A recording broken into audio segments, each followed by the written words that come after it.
साथियों नमस्कार। पूरे देश और दुनिया के अंदर जगह जगह जंगें शुरू हो चुकी हैं और जंगों में तमाम इंसानों की हत्या हो रही है। उसमें बहुत सारे बेगुनाह बच्चे, औरतें, बूढ़े, नौजवान, उनकी भी हत्या हो रही है। राष्ट्रीय जनशक्ति पार्टी, राष्ट्रीय महासचिव मैं नरेंद्र सिंह उन सभी दिव्यांग आत्माओं को मैं नमन करता हूं और खेद व्यक्त करता हूं। ईश्वर उनकी आत्मा को शांति प्रदान करें, चाहे वह देश इजराइल का हो, चाहे यूक्रेन का हो, चाहे कहीं का भी हो। हमारे देश भारतवर्ष में एक बहुत बड़ी विडंबना इस समय चल रही है कि यहाँ के कुछ तथाकथित कौम के लोग, मैं बोलूँगा कुछ यूनिवर्सिटी के पढ़े लिखे बुद्धिमान नौजवानों की बात करता हूँ, विद्वानों की बात करता हूँ, जिनका मानना है कि इंडिया ने इजराइल का साथ देते हुए गलत किया। मैं उनको एक सवाल पूछता हूँ। 5000 रॉकेट दागे गए थे इजराइल के ऊपर, 5000, और वो 5000 रॉकेट अगर इजराइल के ऊपर गिर जाता तो इजराइल समाप्त हो जाता।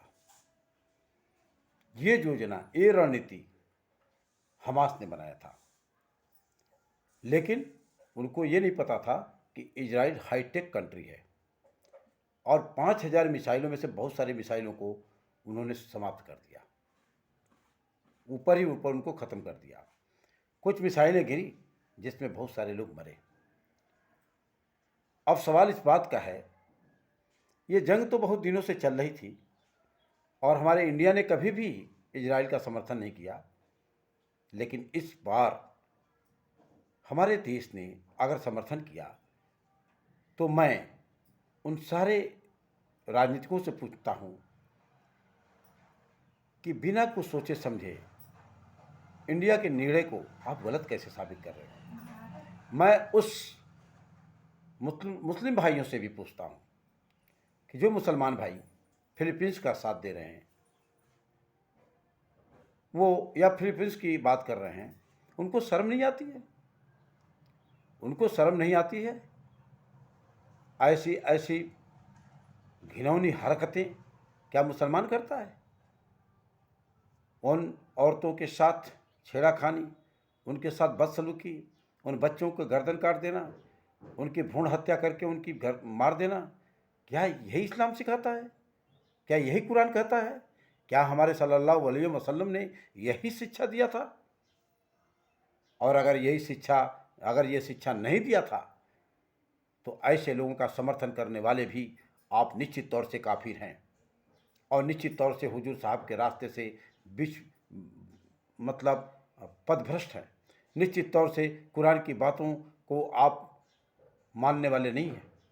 जो कुरान की बात को नहीं मान सकता है, जो इस्लाम की बात को नहीं मान सकता है, जो इस्लाम पे नहीं चल सकता है, जो हुजूर साहब के बातों पे नहीं चल सकता है, आप किस बात के मुसलमान हो? किस बात के मुसलमान हो? कैसे कहते हो आप मुसलमान हो? और आप कहते हो कि वो मेरे धर्म का है, वो मेरे मजहब का है, इसलिए हम उसके साथ हैं। किस बात का धर्म, किस बात का मजहब?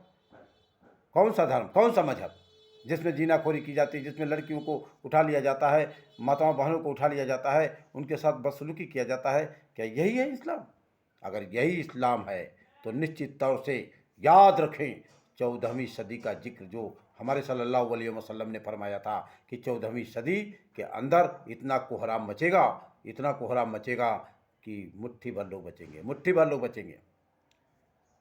राष्ट्रीय जनशक्ति पार्टी सेकुलर ये भर्त्सना करती है ऐसे राजनीतिकों को, ऐसे राजनीतिक पार्टियों का, ऐसे धार्मिक लोगों का, ऐसे मजहबी लोगों का और ऐसे इंसानों का खंडन करता हूं जो आज के डेट में फिलीपींस ने आग लगाई है, हमास ने आग लगाया है। ये आग फिलीपींस का है, ये आग उनका है। उन्होंने ये उकसाया है, उन्होंने काम किया है। वो आतंकवादी हैं। और आतंकवादियों की कोई जाति नहीं होती, कोई मजहब नहीं होता है, कोई धर्म नहीं होता है। और ऐसे बिना मजहब, बिना धर्म और बिना जाति के लोगों का अगर हिंदुस्तान का मुसलमान समर्थन करता है तो निश्चित तौर से मैं भारत सरकार से मैं निवेदन करता हूं कि ऐसे लोगों के ऊपर रासुका लगना चाहिए, इनके जेल के सलाखों में डालिए अगर कहीं से भी आवाज़ उठाते हैं। पैनल पे मैं उन सभी प्रेस रिपोर्टरों से कहता हूं कि ऐसे बदतमीज लोगों को पैनल पे बुलाने की कतई ज़रूरत नहीं है, जो बकवासबाजी करते हैं, जो फिलीपींस की बात करते हैं, या जो आतंकवादियों का मतलब उनके तरफ से बात करते हैं। ऐसे लोगों को पैनल पे बनाने की आपकी हिम्मत नहीं होनी चाहिए। अब भारत सरकार इस बात पे पुरजोर मैं निवेदन करता हूं कि आप इन सारे खबर वालों से, यानी जो भी न्यूज़ चैनल वाले हैं, इनको एक गाइडलाइन तैयार कर दें। अतिकुर रहमान जैसे लोग, फालतू के लोग चैनल पे बुलाए जाते हैं और बिना मतलब के जहर घुलने का काम देश के अंदर किया जाता है। इसलिए ऐसे न्यूज़ चैनलों का मैं भी खंडन करता हूं और साथ ऐसे लोगों की विचारधाराओं का मैं खंडन करता हूं। जय हिंद, जय भारत।